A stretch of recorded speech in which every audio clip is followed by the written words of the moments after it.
స్వార్థం స్వార్థం స్వార్థం. ప్రక్కోడు ఏడుస్తున్నా, తమ్ముడు ఏడుస్తున్నా, అక్క ఏడుస్తున్నా, తోడిగోళ్ళు ఏడుస్తున్నా, బావమరిది ఏడుస్తున్నా పట్టించుకోరు. ఏడనే అలాగే ఉన్నాయి.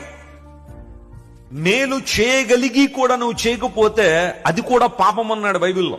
చెప్పండి, మేలు చేయగలిగి, చెప్పట్లేదు కొంతమంది, చెప్పాలి గట్టిగా. ఎలాంటి మేలు చేయగలిగి నువ్వు చేయకపోతే అది కూడా ఏమన్నాడు?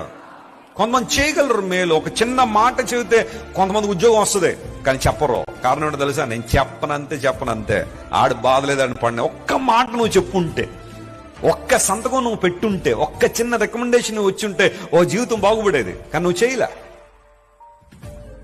స్వార్థం. వాడు ఎక్కడ బాగుపడిపోతాడు, వాడు ఎక్కడ పైకి వచ్చేస్తాడు.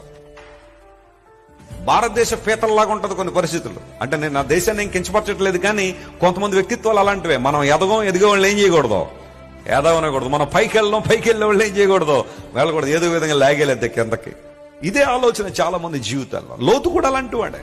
హి had chosen the best. But let me tell you one thing. ఈ సొదొమ గొమొర్రాల గురించి చాలా విషయాలు మాట్లాడొచ్చు, కానీ ఫైనల్ ఒక మాట చెబుతాను. లోతు కోరుకున్నదంతా ఒకనాడు గతించిపోయింది. అబ్రహాము దేవుడి నుంచి ఏదైతే పొందుకున్నాడో అది శాశ్వతంగా నిలబడింది. చెప్పలు కూడా దేవుని అర్మయింపరచు.